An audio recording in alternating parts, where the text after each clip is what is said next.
Hello guys, so after more than 2 years, kailangan nang palitan ng Camwell ang ating Fluxmax clone dahil yung needle bar niya ay bumaloktot na.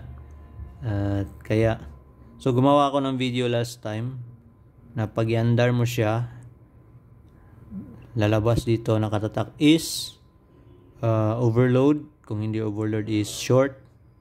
So dahil yon sa hindi na straight yung kanyang needle bar at nakabaluktot na siya kahit anong straight mo, so kailangan mo talaga siyang palitan. So andar talaga siya, pero pag may needle na ilalagay, pangit na yung kanyang andar. So kailangan natin palitan ang needle bar. So good thing dumating yung ating needle bar today. Ito po yon.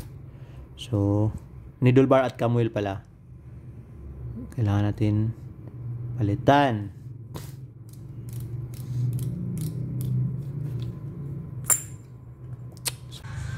So yan guys, bubuksan na natin para palitan natin ng Camwell at needle bar. So yung Camwell at needle bar guys is nakapackage na yun pag bibili mo. So katas na yun, kailangan natin palitan. So ayan guys, nakikita nyo yung kanyang needle bar, wala na po yung plastic sa ibaba. So hindi na siya totally 4.0 yung, although 4.0 yung kanyang Camwell, pero hindi na same sa 4.0 dahil nawala yung dito. So kailangan nating palitan. So mahirap pumanap ng Allen wrench na swak dito guys. So ayan, tanggalin na natin. Tanggalan natin guys. So you can still save this for meron tayong mga gamit niyan in the future. Then bubuksan natin yung ating in order na camera guys. Okay, ngayon pa free na grip tape.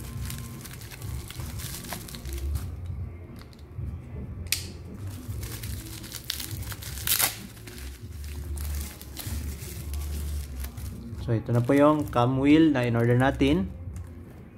So maganda pala guys dahil hindi plastic yung dito. Ito kasing sa kanyang stock is plastic. This one is metal.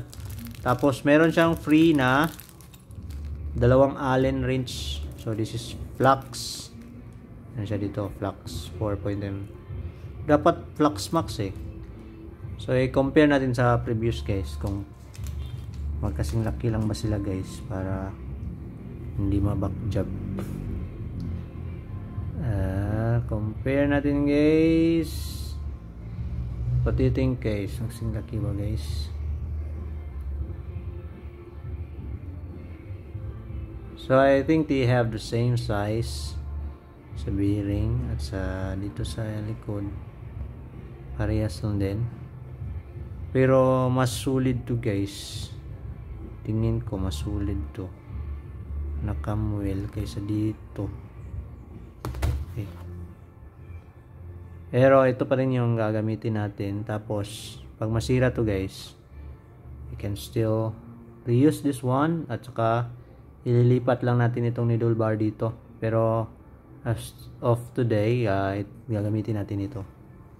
Try natin.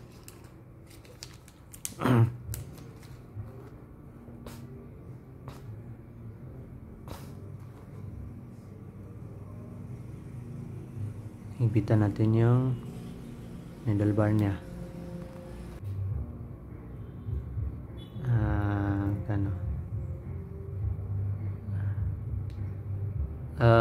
Yes, you have the same size sa needle bar. So compare natin.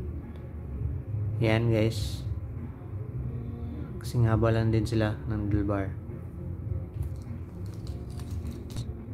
Gonna be forever you and me, always in this.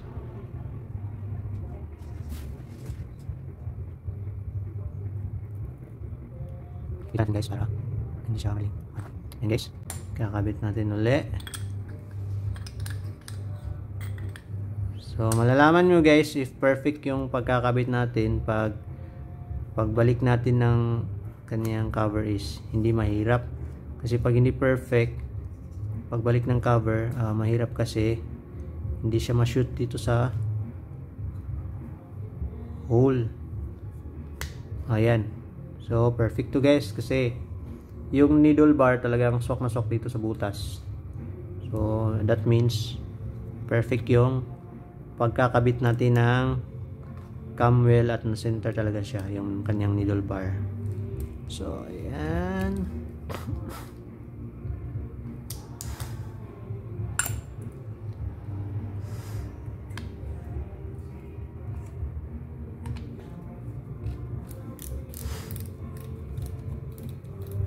So try natin guys.